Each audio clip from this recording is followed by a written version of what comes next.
আসসালামু আলাইকুম ওরহমতুল্লাহি ওবারাকাতুহু। সম্মানিত দর্শক মণ্ডলী, আজকে আপনাদের সামনে আমি খুবই গুরুত্বপূর্ণ একটি ভিডিও নিয়ে উপস্থিত হয়েছি। ইনশাআল্লাহ এটা আপনাদের সবার জন্য খুবই উপকারে আসবে, বিশেষ করে যারা কথা বলার সময় মুখে জড়তা রয়েছে, অর্থাৎ কথা স্পষ্ট কথা হয় না, তো আপনাদের জন্য এটা, এবং যারা স্বামী স্ত্রীর মধ্যে দ্বন্দ্ব রয়েছে, একজন আরেকজনকে দেখতে পারতেছেন না, তাদের জন্য খুবই গুরুত্বপূর্ণ একটি কোরআনী আমল। তো আল্লাহ তাআলার এই কোরআন সব সমস্যার সমাধান দিতে পারবে, ঠিক আছে, যদি আপনি সেরকম ইয়াকিন নিয়ে আমল করতে পারেন। আল্লাহ তাআলা কোরআন শরীফে বলছেন, ওয়া নুনাজ্জিলু মিনাল কুরআনি মা হুয়া শিফাউন ওয়া রাহমাতুল লিল মুমিনিন। কোরআন শরীফ হচ্ছে মুমিনদের জন্য শিফা স্বরূপ। তো যে কোনো রোগ থেকে, যে কোনো মুসিবত থেকে, যে কোনো কষ্ট থেকে আপনি যদি ইয়াকিন ঠিক রেখে আমল করেন, অবশ্যই উপকার পাবেন। আসল সমস্যা হচ্ছে আমরা ইয়াকিন ঠিক করতে পারি না, সেই জন্য কোরআনী আমল দ্বারা আমরা কাজ হয় না। কারণ একদিকে আমরা কোরআনী আমল করব, অন্যদিকে আমরা অন্য কিছু পোষণ করব, অন্য মত পোষণ করব, অন্য কবিরাজের কত থিওরি আমরা মেনে চলবো। তাইলে আমরা এই কোরআন থেকে উপকার পাবো কেমনে?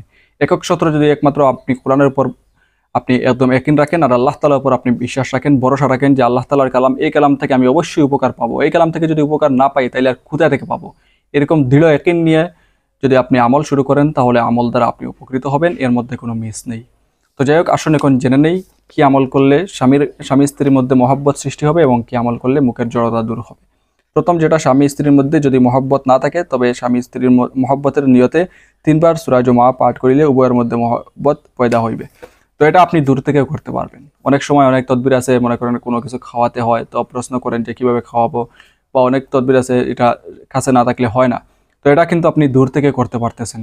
সূরা জুমা, মনে করেন আপনার স্বামী যদি অবাধ্য থাকেন, তাহলে আপনি সূরা জুমা আপনি 3বার পাঠ করবেন, দিলে মনে ইয়াকিন ঠিক করে, ইনশাআল্লাহ দেখবেন আপনার স্বামী বাধ্য হয়ে গেছে, যদি আপনি ভালো থাকেন। এখন আপনিও কর্কশ, সেও কর্কশ, তাহলে দুই কর্কশ মিলে এখানে তো আর কোনো কিছু করার নাই। আর না হয় একজন ভালো, অর্থাৎ মনে করেন স্বামী ভালো, এখন স্ত্রী কর্কশ বদমিজাজি, তো আপনি যদি আপনার স্ত্রীর জন্য করেন, ইনশাল্লাহ সে আপনার প্রতি সদয় হবে, ভালো হবে। এটা যে কোনো দিন আপনারা করতে পারবেন, কোনো সমস্যা নাই। যে কোনো দিন থেকে, যে কোনো সময় থেকে আপনি প্রতিদিন 3বার পাঠ করবেন। 3বার যদি পাঠ করেন, তাহলে এই ফায়দা আপনি পাবেন।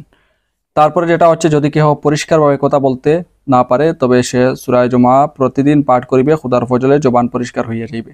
তো যারা অনেক সময় দেখা যায় কথা বলতে, কথা স্পষ্টভাবে কথা আসে না, তো তারা যদি এটা করেন, অথবা কথা বলার সময় কথা ভুলে যান, বা কথা থেমে থেমে আসে, বা অনেক সমস্যা হয়, অর্থাৎ আপনার জবানের মধ্যে যেই রকমই সমস্যা থাকুক, সেই রকম সমস্যা থেকে সমাধান পাওয়ার জন্য আল্লাহ তাআলার এই কালামকে আপনি ব্যবহার করেন, ইনশাআল্লাহ উপকৃত হবেন।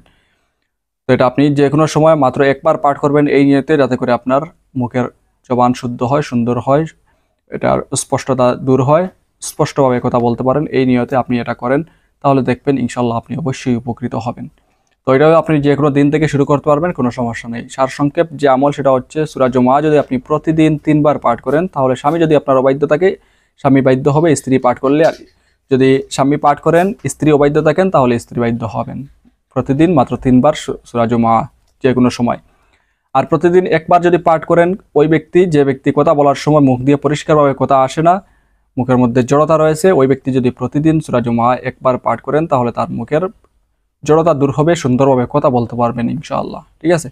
তো একই আমল দ্বারা আপনি দুটি উপকার পাবেন। এই দুটি উপকারের মধ্যে, এই দুটি সমস্যার মধ্যে, আপনি যে কোনো সমস্যার মধ্যে ভুগেন, আপনি এটা করেন, ইনশাআল্লাহ অত্যন্ত উপকৃত হবেন, ঠিক আছে। তো যাই হোক, আজকে ভিডিও এই পর্যন্ত। আশা করি এই ভিডিওটি আপনাদের অত্যন্ত উপকারে আসবে। তো পরবর্তী ভিডিও দেখার আমন্ত্রণ জানিয়ে বিদায় নিলাম। সবাই ভালো থাকুন, সুস্থ থাকুন। আসসালামু আলাইকুম ওয়া রাহমাতুল্লাহি ওয়া বারাকাতুহু।